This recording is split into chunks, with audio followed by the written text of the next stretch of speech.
If you want, you can continue because you're at such a dramatic point. Why don't you just continue? All right. Okay. Anybody who wants to interrupt me at any time, raise your hand, please. I'm open to that. Okay. So we get off, and there's a series of makeshift desks on this. Now, remember, we haven't eaten or drunk for about a week, and I'm cold, and it's very cold. And so I want to get into whatever the building is and get a little warm and hopefully get some food. But you have to check in. Germans are very thorough about that. And fortunately, I had an American clerk who had already been captured, and the Germans had employed him to help them. Let me take this off. And so he said, your name, rank, and serial number, of course, which is okay. He said, your father's name. I said, you know, I'm only supposed to give you name, rank, and serial number. He says, hey, kid, if you don't give me this, stand out in the snow until you're ready. Well, I figured if I told him my father's name was Julius Fox, that wouldn't matter very much. And he was a textile tycoon, businessman. That wouldn't lose the war. So I gave him, then I heard a question I wasn't expecting to hear, because he said religion. Now, I know I'm in Germany. I'm very well aware of what the Germans are doing to the Jews and have done to the Jews. So I'm not naive about this. But I had surrendered already once, and I think I didn't want to surrender again. So I said to him, Jewish. And he looked at me, this American, he said, Protestant. And I reaffirmed Jewish. He said, Protestant, get in there. So I got in there. And it turned out that at that prison camp, anybody who had a Jewish name, they didn't think Fox was, anybody with a Jewish name got separated and put in a different barrack. Anybody who looked Jewish, they came through the barracks later and took them out. So now the Jews were already in another, and now I began to see that this was a problem coming up. But about 3 weeks later, all the non-coms, we had privates and corporals and sergeants in this group. But the corporals and sergeants, including the Jewish ones, were then put back on another boxcar and shipped to another prison camp. This time it didn't take very long. And we got to that prison camp. And everybody seemed to be okay. They didn't separate us upon arrival or try to separate us upon arrival. So I relaxed. And by the way, everybody had a name tag around their necks, name tag, which gave your name, and in the lower right-hand corner, it said C if you were Catholic, and so on, or J or H if you were Jewish for Hebrew. That was to help the people who buried the bodies know what kind of burial, they should get. The Jewish prisoners, some of them had already thrown away their tags because it said H. I kept mine. Now here is a remarkable story, and as a matter of fact, I'm going into New York, and on December 3rd, there's a new documentary that's going to depict what I'm about to tell you happened. We had 4 different barracks of American prisoners with about 240 each in each barrack. That was about 1,200 prisoners that were Americans. We had in one of the barracks, not mine, a top 6 striper. That is he was the top sergeant. You couldn't get any higher than that in the non-commissioned rank. So the Germans used him as their point person to send messages to the Americans and get them to do what they wanted.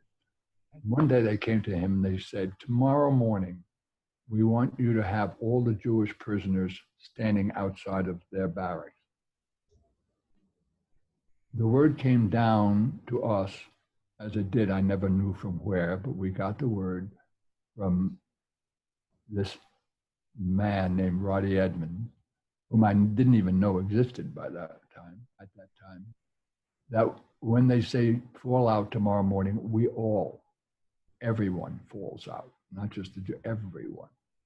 So we all fell out that next morning. Now, what took place out of my earshot, out of my eyes, site in front of another barracks. But a dear friend of mine, whom I met after we got out of prison camp, was standing next to Roddy, and he is still alive, a couple of years older than I am, and he knows about this because he heard it.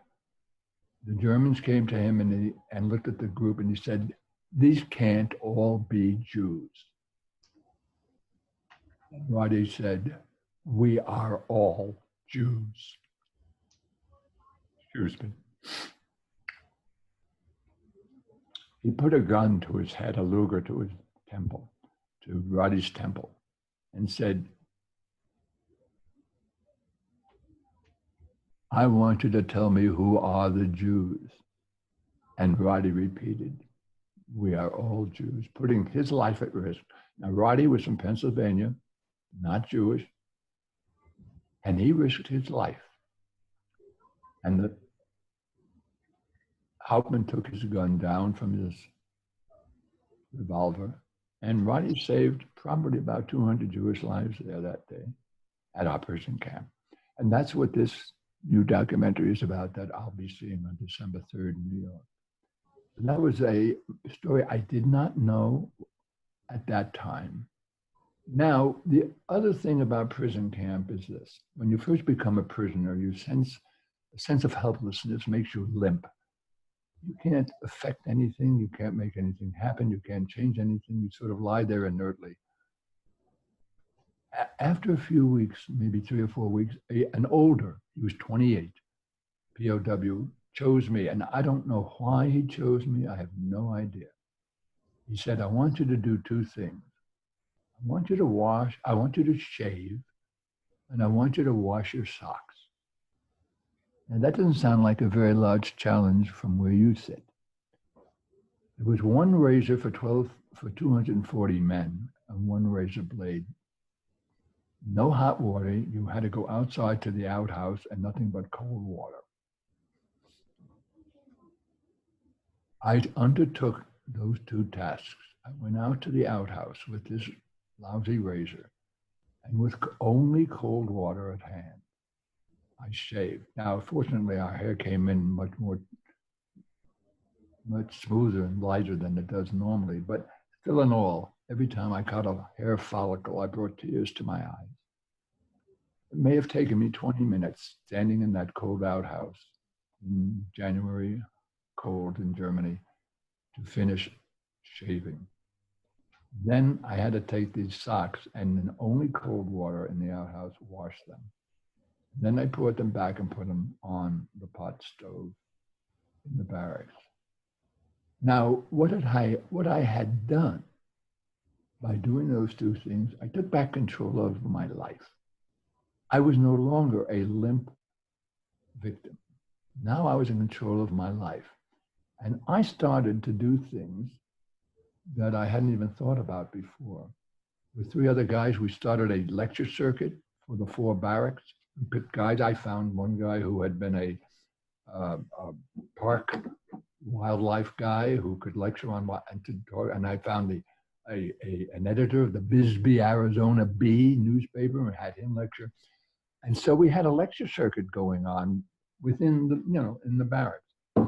And among the 4 of our things, we pooled our resources. We had one guy in each barracks organizing. By the way, the favorite lecturers that everybody crowded around and flung themselves perched on the 3 tiers of the beds. The favorite people were the people most hated when we were in the camp. The army cooks. We hated the army cooks. We hated the food. But now, because I must tell you, we got the same. We actually were in a concentration camp. It was a concentration camp that had been evacuated. I do not know what happened to the population. And if they were Jews, they were probably killed. But eventually, they used this for POWs. We got the exact same diet that they had had. Every day from the time I entered in the prison camps, we got breakfast was a cup of soup. A cup of tea. Lunch was a cup of dubious soup.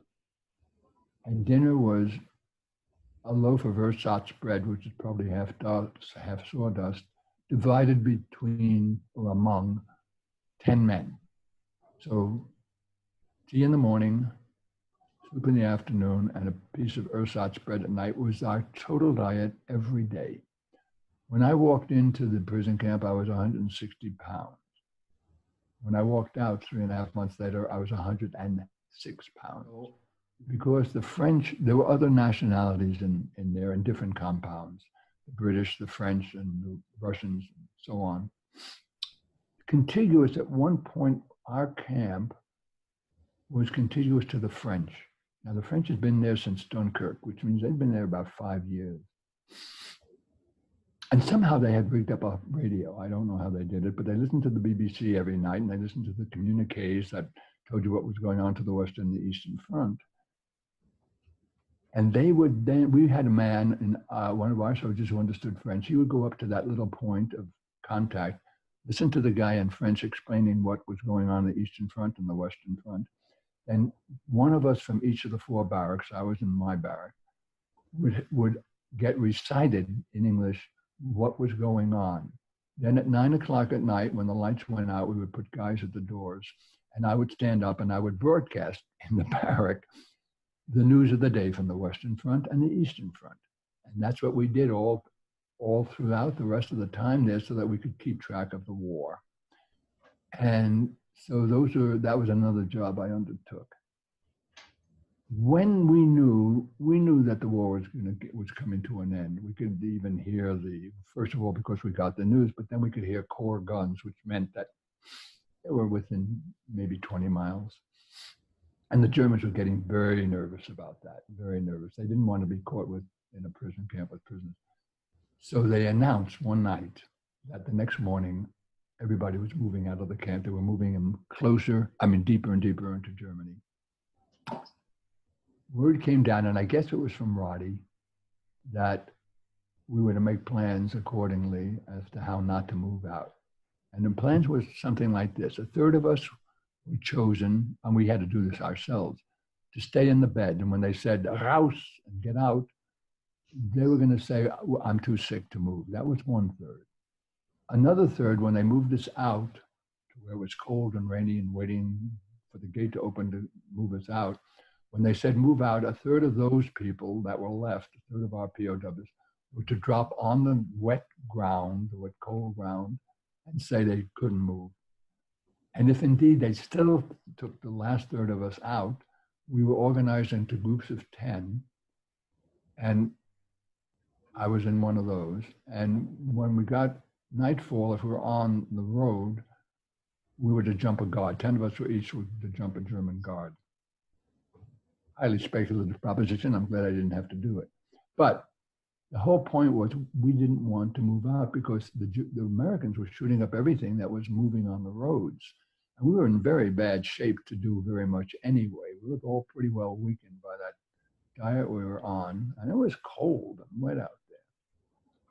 So we had to organize ourselves. And the next morning, the Germans came in. And the first 1/3 of those people said, I'm too sick to get out. And the Germans started waving their Lugers around, but they held their ground. And finally left them behind in the barracks. And the rest of us were out there in this sort of misty, cold weather. We were left standing there, and they said, okay, move out. And our guys started dropping in the cold. And I started giggling because I couldn't believe it was going on so well. I mean, they were really doing it. And finally, the Germans was getting more and more anxious to get the heck out of that camp. And they turned and said, well, just give me a couple of hundred of the guys so I can move some of you out. I said, nope. And finally, they left us. They scurried away. And we went back to our barracks and became very, very quiet. Because the German army, the defeated German army, the disorganized, defeated German army, that was now passing by our place. And you don't know, a disorganized army is not a good thing because there's no discipline in that. So we remained very quiet and out of sight. We wanted them to think that the entire camp was indeed deserted. And then when it seemed like there was nobody left and no Germans, I climbed on the roof of our barracks. And I watched two rows of tanks, American tanks, coming down the hills. It was Patton's army, 6th Armored Division, coming down. At which point I got out and climbed up to the roof of our barracks so I could really see this whole thing. Oh, that's where I was up already. So I could see this whole thing. And then the first American troops, I think from the 80th Division, came in a Jeep. And my reaction, I remember saying this, is, my God, they're fat. Because they weren't fat. We were thin. And so on the 28th of March, 1945, we were liberated and eventually found my way home. And we had a song that we used to sing in the prison camp. And I think I'll try to get through it. I remember it very well. We're a bunch of Yankee soldiers living deep in Germany. We eat black bread, a little soup, a beverage they call tea. And we have got to stay right here till Patton sets us free. And we can, rolling home, come and get us, Georgie Patton. Come and get, well, he came and he got us, and we did go rolling home. So there you are. That was my personal war in World War II. You know, I have to tell you, I have to first say, I can't believe after all these decades, when I recount this story, that it still affects me like it did today, telling you about it. It lies deep. Okay, go ahead. After the war, did you ever see one of the people that held you captive? What? Oh, two questions. That'd be great to answer. Have you ever seen anyone that held you captive, Germans that might have held you captive? No. And how about some of the other people that you were in the camp with? Yeah, well, the guy who stood next to Roddy who gave that brave answer, Lester Tanner, still lives in New York, and he's 2 years older than I am. I'll be seeing him at this dinner on December 3rd. Yeah, he was a buddy, and I had a few other buddies, most of whom I'm sorry to say have died. So yes, I knew a few of them because there were a few events. Let me tell you about an important event. There is Lester mentioned this somewhere in the 1980s. He was being interviewed. He happened to mention this thing, and that got the attention of Roddy's son, and Roddy Edmonds' son. And Roddy had kept a diary, or not kept a diary, wrote a diary after he came back, accounting, that his son had never really looked at. So now his son went to look at it, and the whole account of what we're talking about was in there. Anyway, so this became popularly known, which led to the award of the Yad Vashem Award to Roddy's son. It was to Roddy, but given to his son at the Israeli embassy. The award is called the Yad Vashem Award, given by the Israeli government to a non-Jew who has helped save Jewish lives during that time. It had never been given to an American GI before. It had never been given out on American territory before. But about 3 or 4 years ago,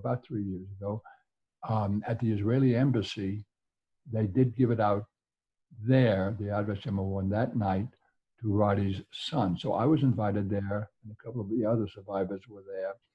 And President Obama showed up to deliver some remarks. And he made a speech.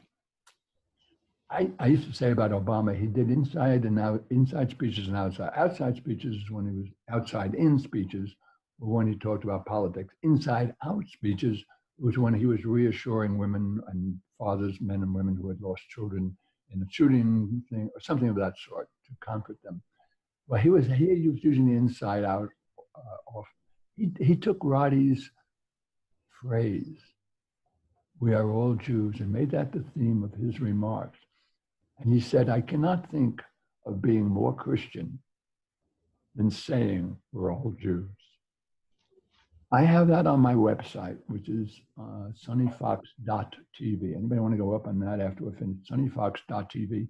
There's a whole thing about that and the president, some of the president's remarks. I urge it upon you in view of what's been happening around our country with all the shootings, especially the ones in the Pittsburgh synagogue. it is what I feel the spirit of this country would be best expressed as. Did you fight any major battles like Battle of the Bulge? Yes, I was captured. Actually, I was captured in the Battle of the Bulge. That was what it was. We had this huge onslaught that just absolutely. I don't. It's funny. We were sending messages back for weeks, back to headquarters when we'd go out on patrols in the middle of the night. We would hear all these massive machinery going on in the German lines, which we had never heard before, trucks and tanks and everything. We kept sending messages back, not just us, everybody up and down the line was doing this. And I think headquarters, SHAEF headquarters, our headquarters, got a little bit out of whack in thinking that the Germans would never be able to mount anything major after what we had done to them and in mauling them across France. And I don't think they believed that the Germans were going to be capable of mounting the kind of assault they did. So they didn't take it as seriously as they should have. And it cost us dearly. But on the other hand, it also cost the Germans. It was the last time they ever had gotten exposed to taking major casualties and damage. Sonny, very sorry. The bell has rung, and this class, and everybody in this class is expected in another class. Okay, well, certainly leave. Who have had 45 minutes of your time. And